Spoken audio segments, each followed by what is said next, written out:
What? I turned my head sharply to look at my wife, Carol. What did you just say?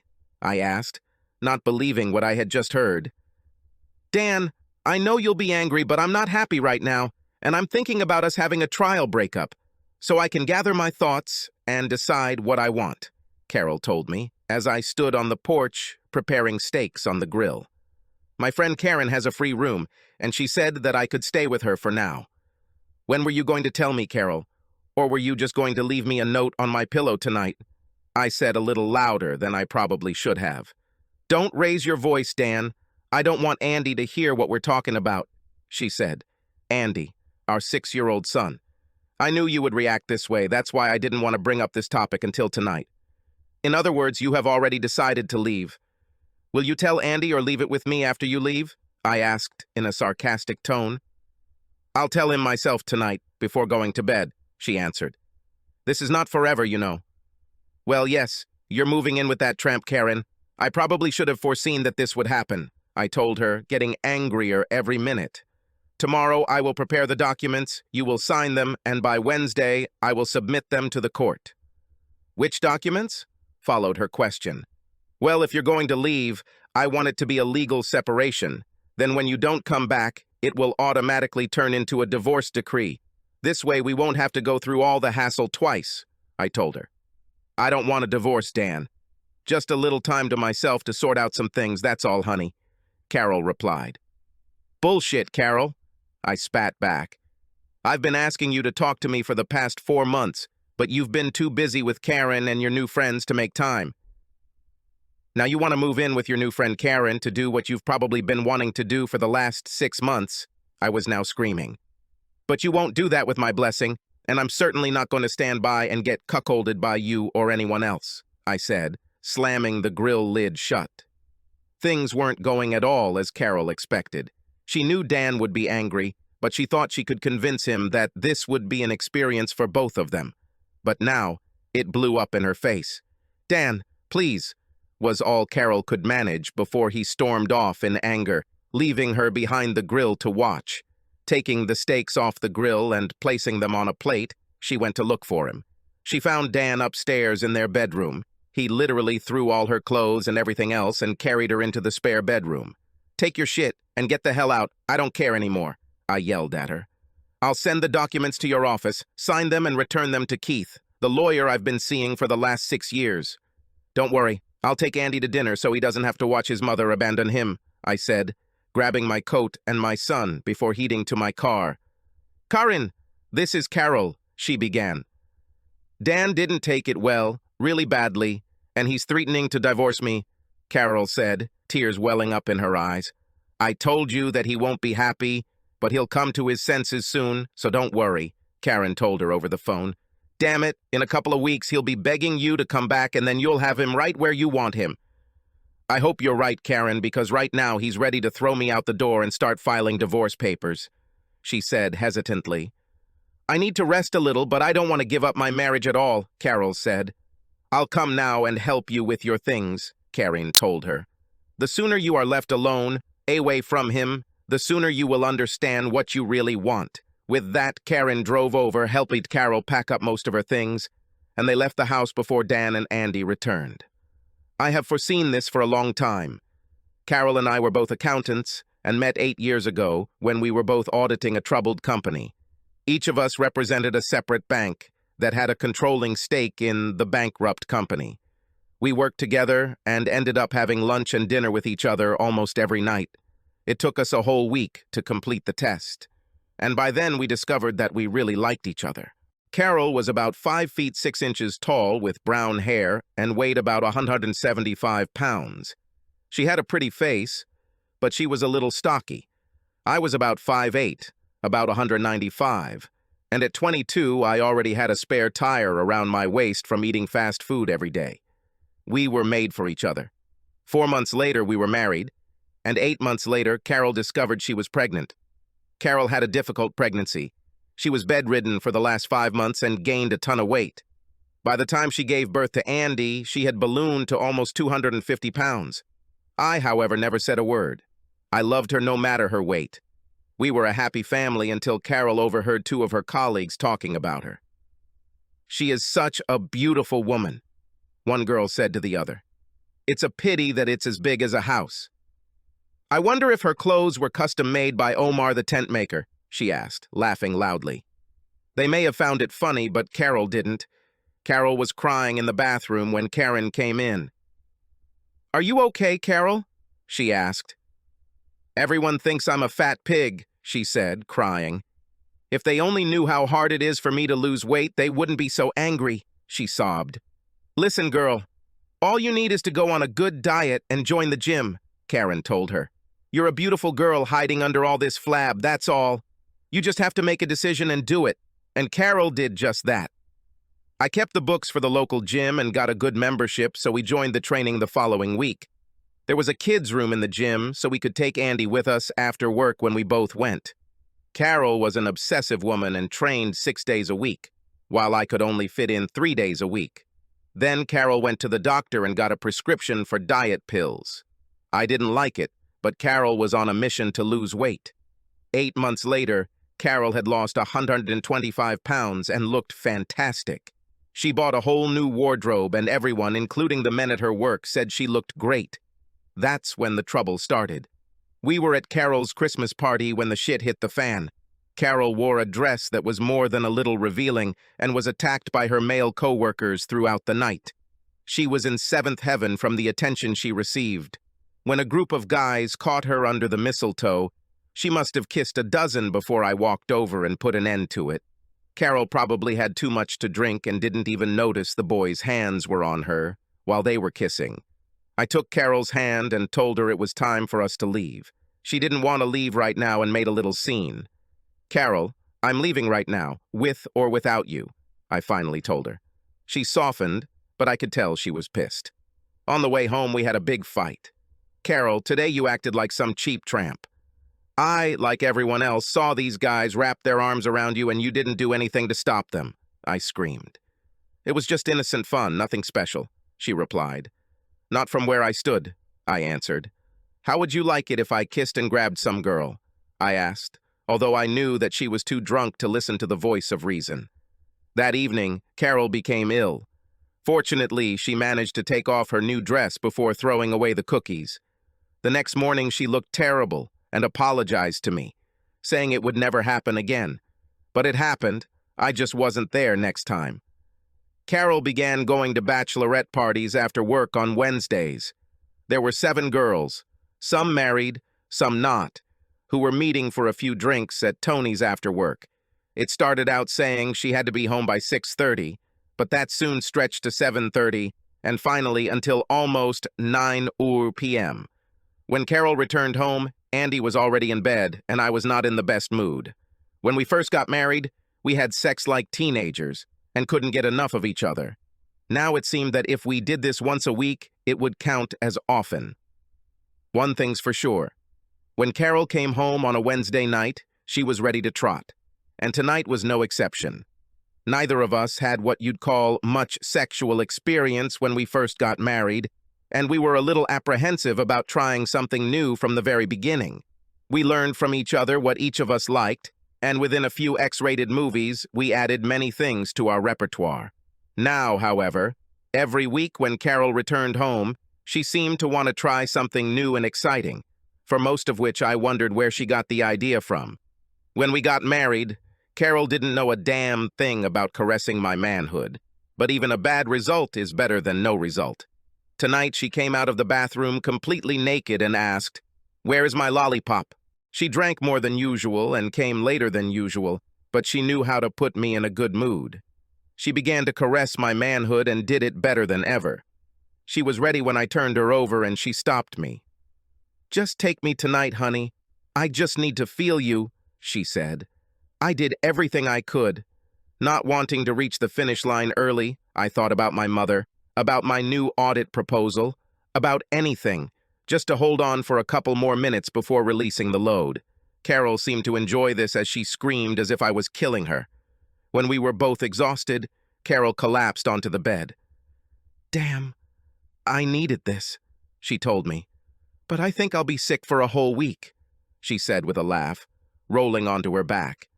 I snuck up to her, kissed her, and told her how happy I was to be married to her. Well, that's how it was until this week. After dinner, Andy and I returned to the empty house. This bitch Karen, I thought to myself. Ever since Carol lost weight, Karen is constantly up to something with her.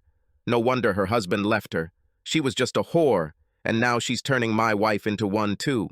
I put Andy to bed and read him a bedtime story. When he asked about his mother, I simply told him that my mother was visiting and would be home in a couple of days, but I didn't believe it for a minute. I went down the stairs, called my mother, and filled her in on the matter. "Mom, can you look after Andy during the day until I find someone permanent?" I asked. "Honey, Carol will come to her senses and be back by the end of the week, you know her. She can't be away from Andy for more than a few hours before she goes crazy," Mom told me. "But I will arrive before you go to work and look after him." I hoped she was right, but I wasn't as sure as my mother. On Monday, I contacted Keith and told him that Carol had left me. "I want full protection, including permanent custody of Andy. I want it written down and spelled out in no uncertain terms that if one of us acts in a way that a married spouse should not do, then the other gets 65-35% of our assets. I think she's trying to trick me, and I want someone to cover for me," I told Keith. "I want it to have a 60-day shelf life before it becomes a decree of divorce. And can you do it by tomorrow?" I asked. "Are you in too much of a hurry, Dan?" "She just left, and are you ready to write divorce papers?" he asked me. "Carol has been planning this for a long time, and maybe this will bring her to her senses. If not, I don't want to lose everything I've worked for just because she wants to try some new manly instrument," I told him. "Okay, Dan, I'll do it today, and tomorrow she'll get serviced at work. Anything else?" "It's not like I can think. I just need to draw a line in the sand so she understands what she can lose, that's all. Also, Keith, I will need to draw up 2 more agreements, but we have some time for them. I will fax you what I need later this week." When Carol came to work on Tuesday, she was a little upset. She had never seen Andy and Dan for so long in the last 8 years. Returning from lunch, she heard that a man was waiting for her in her office. "Carol Spencer?" he asked. "Yes. I'm Carol. How can I help you?" "You have been served," he said, handing her an envelope made of thick paper. Carol spent the next half hour going over all the terms and division of property described in the separation decree, even though it looked more like real divorce papers. It stated that Dan would receive temporary but full custody of Andy, and Carol would be allowed visitation with reasonable notice. By the time she finished reading, she was more hurt than angry. "I've been gone for 2 days, and Dan has already written off our marriage," she said to herself. She tried to call Dan, but his secretary said he would be gone all day and his cell phone went to voicemail. At this point, Dan was home, changing the locks, working on separating their finances, and removing Carol's name from his insurance and 401k. By 4 o'clock, I had finished everything and turned on my cell phone. "Damn," I said to myself. 12 messages from Carol. I deleted them all. I had dinner with Andy at my mother's house and told her what I had done. "Carol is angry as hell, Dan. I would be angry if I were her." "Mom," I answered, "I can't fix this marriage on my own, especially since she won't listen to reason, so I've upped the ante. She started this mess herself, but I swear to God, I will end things with her if I find out that she is cheating on me. I used to trust her, but now I wouldn't trust a word she said. So right now, I'm protecting my son and myself. If we get back together, it will be great. If not, then I'll hold all the cards. Son, I've never seen this side of you. Remind me never to get on your bad side," Mom said with a laugh. Carol stopped at her house and tried to use the key. "What the hell?" she said to herself before noticing that it was a new lock. "Damn it." She picked up her cell phone and dialed Dan's number again, just before it went to voicemail, so she left him another message. Now everything is done as expected, I thought, looking at my checklist. Now I can only wait. On Wednesday morning, Carol was in Dan's office. My credit cards don't work, and when I went to pick up a prescription on the way to work, they told me I no longer had insurance. "Just covering my bases, Carol, remember? You left me. I pay all the expenses for the house and Andy, But from now on, you will have to take care of yourself so you and I will not have any financial problems to argue about. Dan, you've let this get completely out of control, Carol shouted. I just needed some time alone, that's all. Leaning over the table, I said in the most serious and imperturbable tone, Carol, do you see the word stupid tattooed on my forehead? I may not be the smartest guy in the world, but I wasn't born yesterday. Karen has turned your head so much that you can't seem to find your ass with both hands. You think you can go out and act like you're single again without any consequences. Think again. The first time I find out that you broke your marital vows, we're done. Hell, you've probably already done this, so I don't even know why we're having this conversation right now. I'm so angry with you right now that I can't think of anything, so I think it would be better if you just leave so that I don't say anything that will throw what's left of our marriage down the toilet. With these words, I sat down. Carol was shocked and angry herself. You can't dictate to me like a small child. I'm an equal partner in this marriage, so screw you, she spat. Well, in the last 6 months, that hasn't happened often either, but I guess now you're getting all you can on the side anyway, I said, loud enough for Carol to hear. With these words, she turned and left. I knew she hadn't done anything yet, but she was close. You see, I started following her on Wednesday about a month ago. There was a lot of kissing and hand play, but that's all there was. I knew she would be thrilled to live with Karen, so I wanted to make sure Carol understood exactly what would happen if she cheated on me. The first 2 weeks were difficult. Carol made it a point to visit Andy, but she never said more than 2 words to me. I still followed her, but nothing new happened. She still met with Karen and her friends, but not only on Wednesdays, but at least 4 evenings a week. It looks like someone is trying to catch up, I said to myself, looking at the report. However, I found a nanny of sorts to take care of Andy, a girl just out of college who couldn't find a job. Beth was a 23-year-old blonde, about 5'9", tall, with a slim build. She graduated, but could only find part-time work, so when she saw my ad for a nanny, she jumped at the chance. Beth came from a large family and knew how to care for little boys.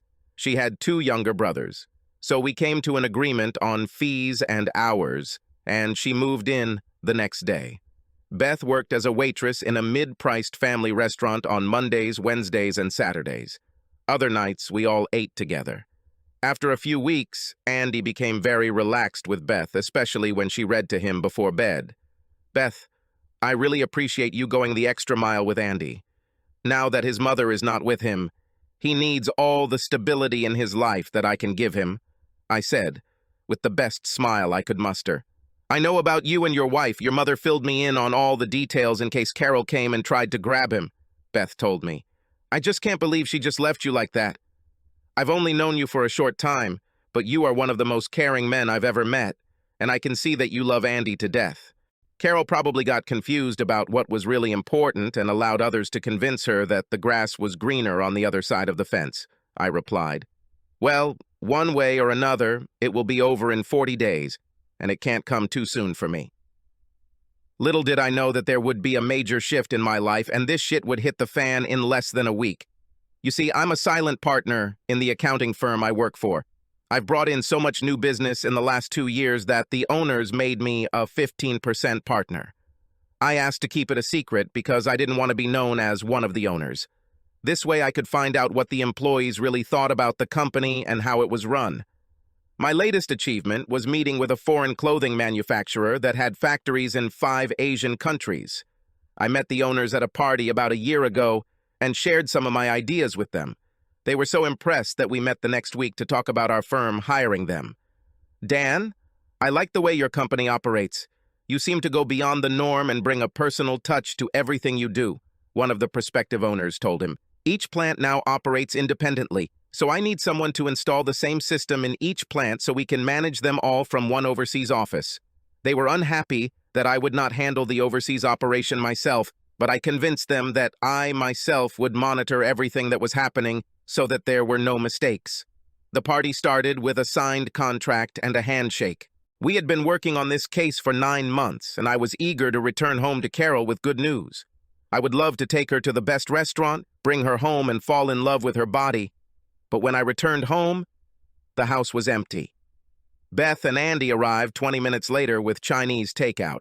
I was bursting at the seams and needed to tell someone my wonderful news, so I told Beth. "Forget about dinner. We'll all go celebrate tonight," I told her.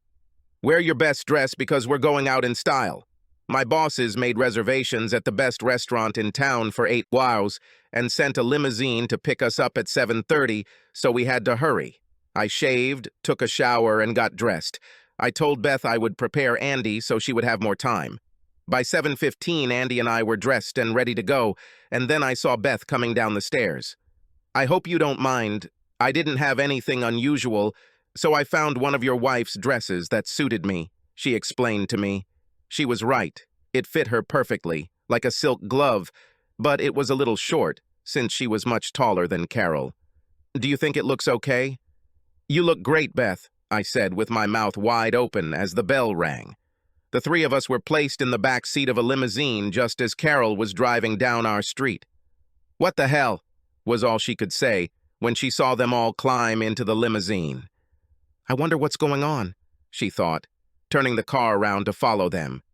She then watched as they exited the limousine and entered the restaurant. "That bastard! He took them to the best place in town, and when I wanted to go earlier, he said we couldn't afford it," she blurted out. "Who the hell was that girl in my dress?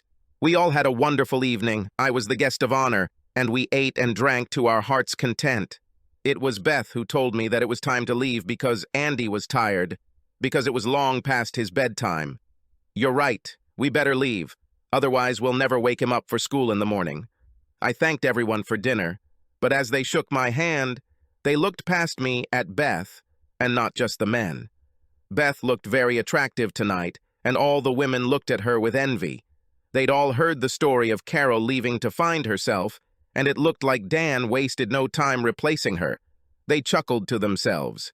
We drove home quietly because Andy fell asleep as soon as we got into the limo. I carried him upstairs, undressed him, and put him to bed, kissing him good night on his forehead. I walked downstairs, still in my tuxedo, to find Beth enjoying a glass of wine at the kitchen table. "I want to thank you for tonight. You shouldn't have taken me with you," she told me with a smile. "How could I leave you here alone tonight? And besides, I really enjoy your company, Beth," I said, pouring myself a glass of wine. "I hope you weren't too bored sitting with a bunch of accountants today. On the contrary, I never knew that your work is so interesting, and all people seem to really like you, including me," she said with a slight smile. "You make me feel like I'm part of your family, even though I'm just a nanny. Calm down, my heart. And damn it, I wish my arousal wasn't so obvious," I thought, hiding it from Beth. It's been a long time since I've made real love to a woman. The last few times with Carol have been disappointing. I would have loved to take Beth to my bedroom, but I also knew that I was still married and would remain faithful to Carol no matter what. Tonight was magical, and my head is spinning with what I would like to do right now, but to my horror, it won't happen today, I told her. Maybe if things were different, but they aren't, so I need to take a cold shower and go to bed, I told Beth, kissing her cheek as she hugged me. It was 2 o'clock in the morning when I felt Beth crawl into bed with me. I could tell from the warmth she radiated that she was naked. I wanted to say something, but she put her finger to my lips. "I know we can't do anything today. I just want to be close to you, that's all," she said, hugging me. The next morning I woke up alone. I found Beth downstairs, dressed, preparing breakfast for the 3 of us. No one said anything. Carol was beside herself. Here I am trying to figure out what I want from life with Dan, and he's already thrown me to the curb and found some slut, she said, slamming her hand on the table. She made the mistake of mentioning this to Karen, who told her that all husbands cheat on their wives and that tonight they should go and celebrate her newfound freedom. She didn't feel like going out and having fun tonight, and she really wanted to talk to Dan, but he was always at some other damn meeting. Carol and the group met again at Tony's, and it was packed as usual. After a couple of drinks, most of the group headed home, but not Carol and Karen. A couple of cute guys were trying to stake their claim, and Karen was already kissing one of them. Another guy held her on the dance floor, and when the slow dance began, she melted in his arms. His warm hands slid all over her body, and Carol felt herself slowly giving in to his advances. She hadn't been with a man in a long time. And this guy was stunningly handsome, had the body of a Greek god, and wanted her as much as she wanted him. She never stopped him when he kissed her while dancing. She never stopped him as he led her to the corner of the dance floor and pinned her against the wall. However, she had to stop him when he put his hands under her dress, caressing her breasts and private parts.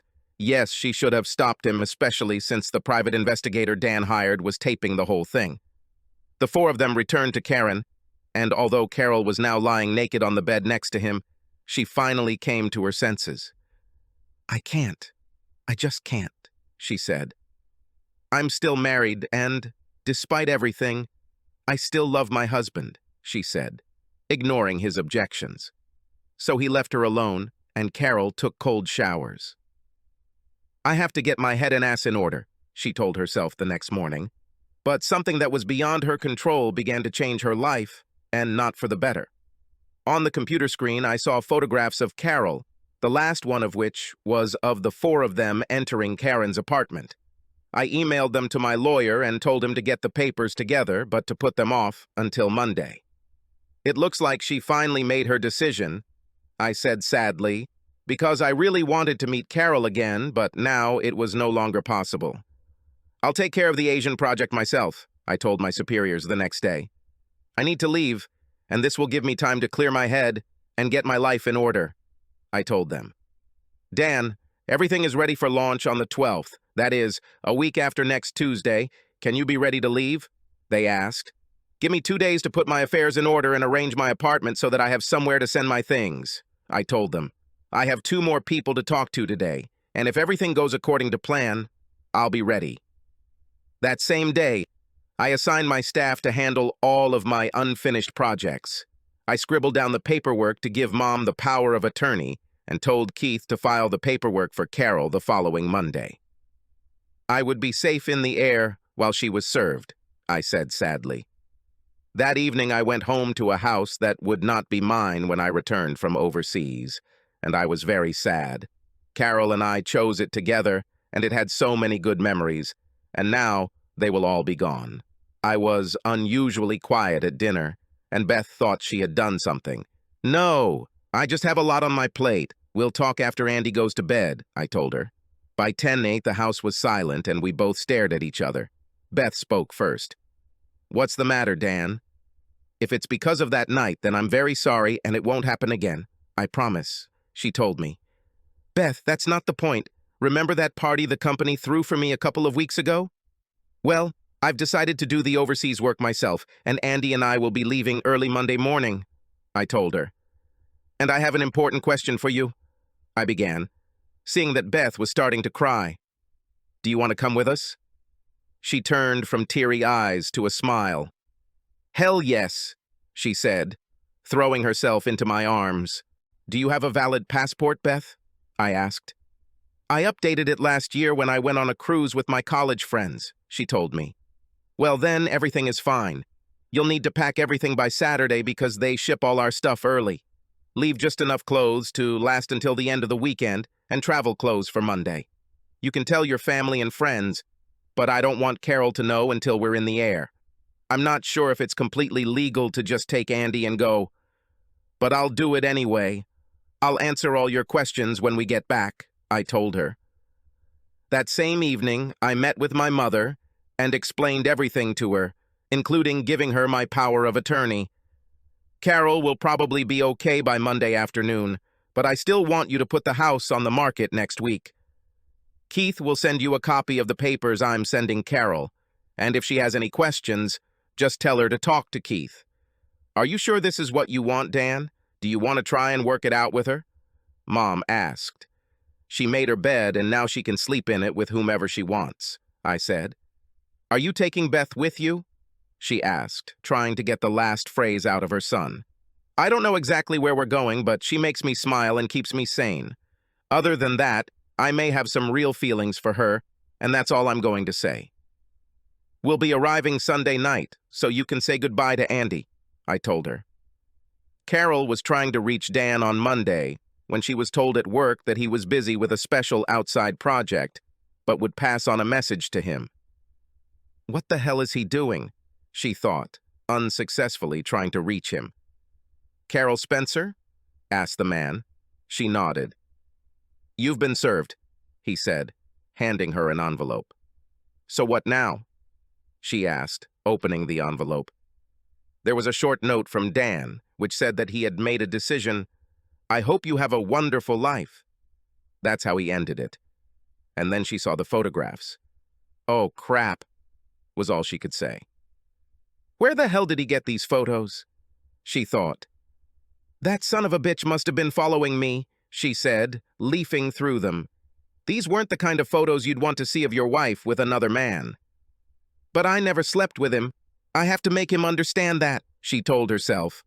Dan went abroad for 4 or 5 months. He left with Andy on Monday morning, Dan's mother told Carol.